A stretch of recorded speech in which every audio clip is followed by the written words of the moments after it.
सुंदर मनोहर मधुर मूरति अलखय जरया मान की प्रतिरोम कोटिन राम उपमा जिमि खदो तहि भान की यम काल अवश्य त्रिकाल जिमि शतकोटि बल पंचान की रक्षपाल जिमि नर के हरे शतकोटि समजन मान की शतकोटि स्वर्ग पताल ते यति दूर जगय अभिमान की जन के निकट जिमि नयन कहाँ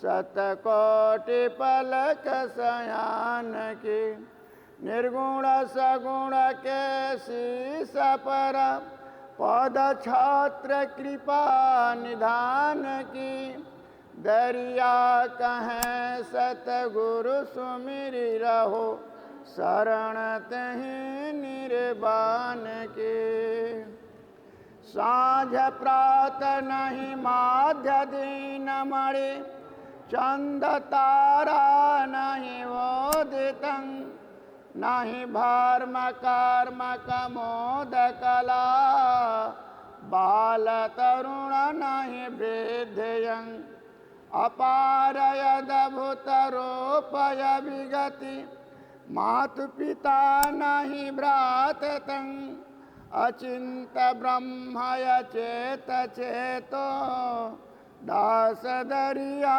शोभनं सतनाम। पूजनीय संत समाज, प्रेमी भक्तगण, माता एवं बहनों, आज बड़ी सौभाग्य की बात है कि हम लोग आचार्य पीठ ढंगसी आश्रम पर उपस्थित होकर के सत्संग वार्ता कहने व सुनने को तत्पर हैं। कहा गया है कि धन्य वह गांव और ठाव है जहां भजन निर्वाण मलयागिरी के बास में बेधव काठ अजान।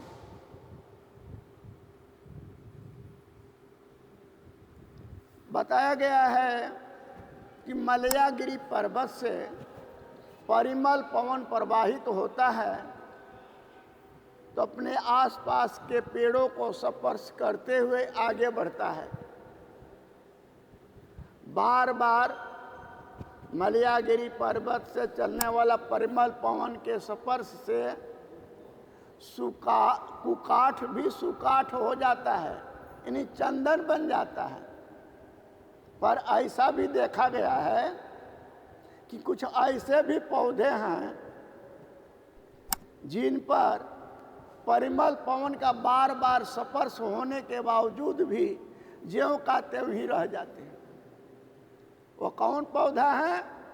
पोलदार और रेशेदार। पोलदार जानते हैं, खोखला, जैसे बांस है, रेड़ है, नरकट है, पपीता, जितने में पोल होता है ये चंदन नहीं बनते। और दूसरा है रेशेदार, जिसमें रेशा होता है, वो भी चंदन नहीं बनता है। रेशेदार में केला का देख रहे हैं, रेशे रेशे रहता है केला खम्भा में ना, परास है, तार है, खजूर है, ऐसे से जितने हैं ना रेशेदार, ये भी चंदन नहीं बनते हैं।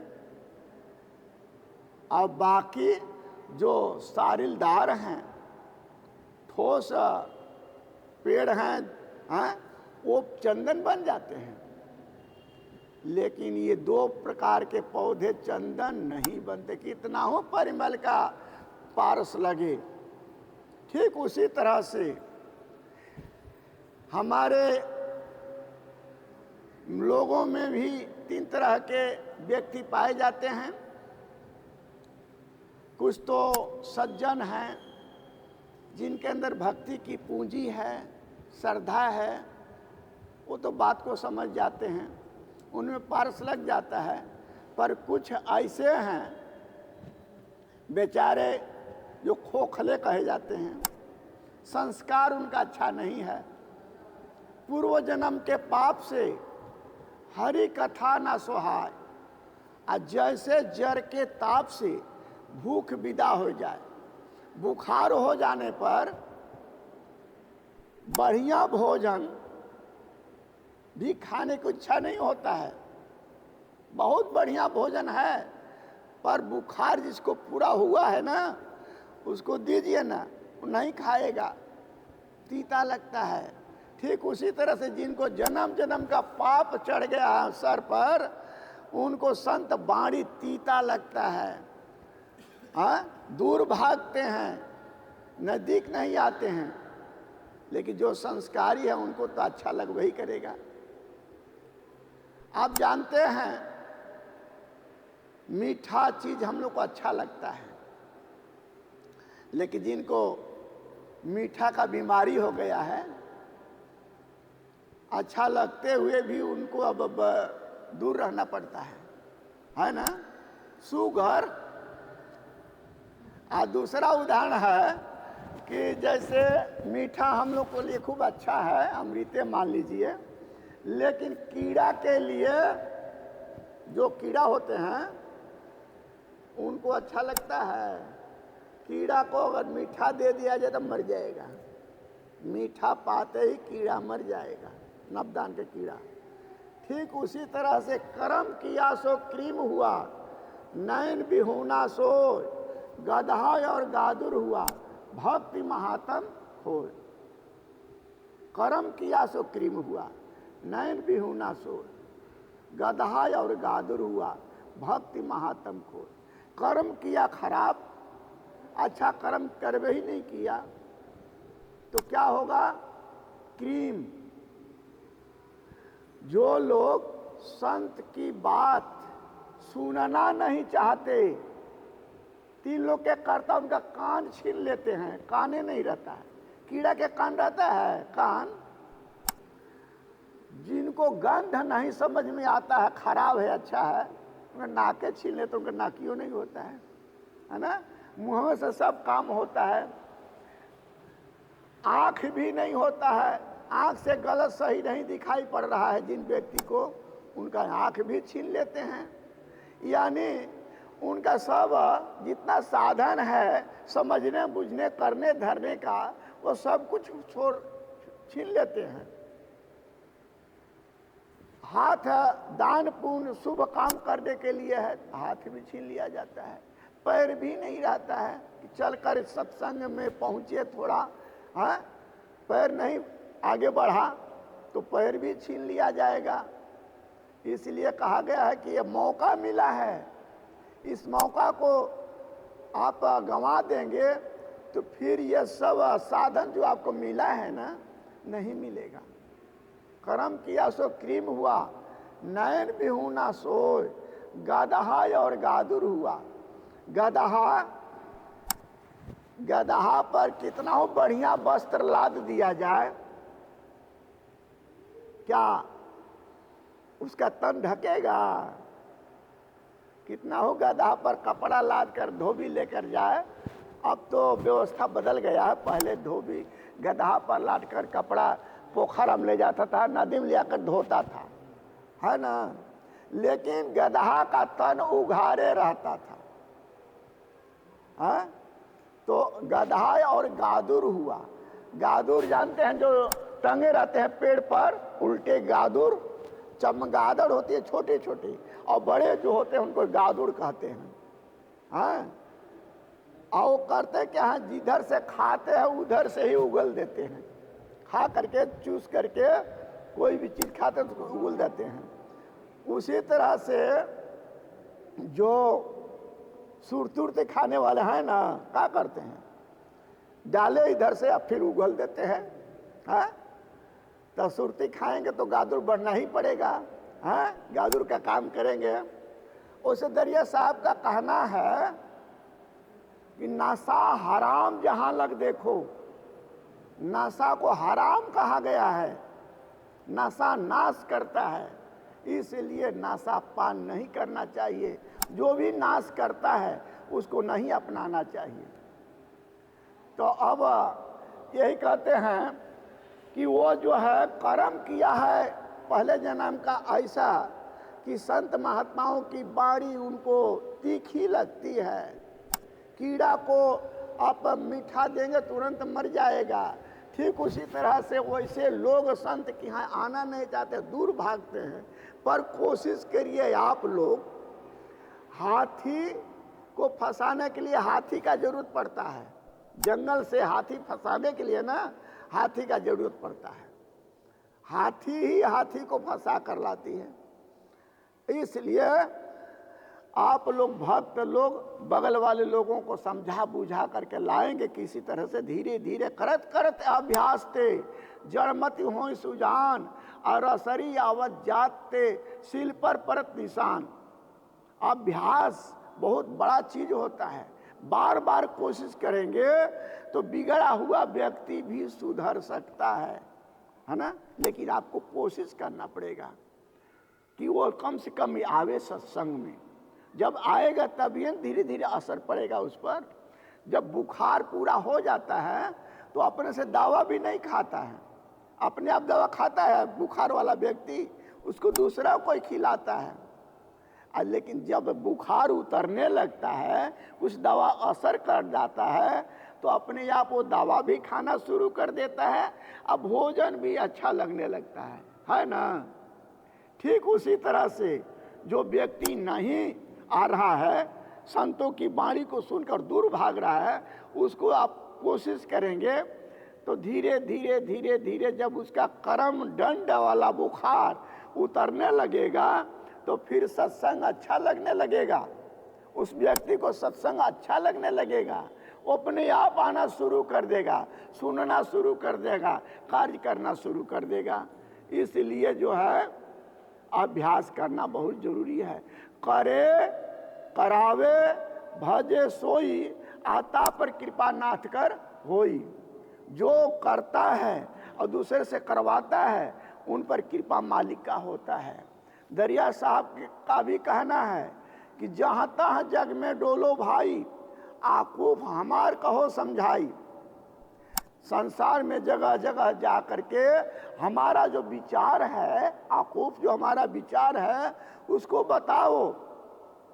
और जो बताएगा, जो संसार को समझाएगा, सही रास्ते पर लाने का कोशिश करेगा, उसको अन्न कपड़ा का कमी नहीं होगा। अन्न कपड़ा का चिंता न करिए, रहो अचिंत अमानी। भेजो तुरंत तलब नहीं राखो, ते गहो तुम ज्ञानी।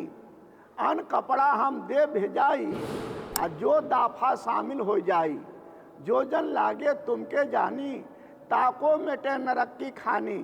ताहि ले छपलोक पठाओ, आप पुह पलंग पर ताहि बेलसाओ।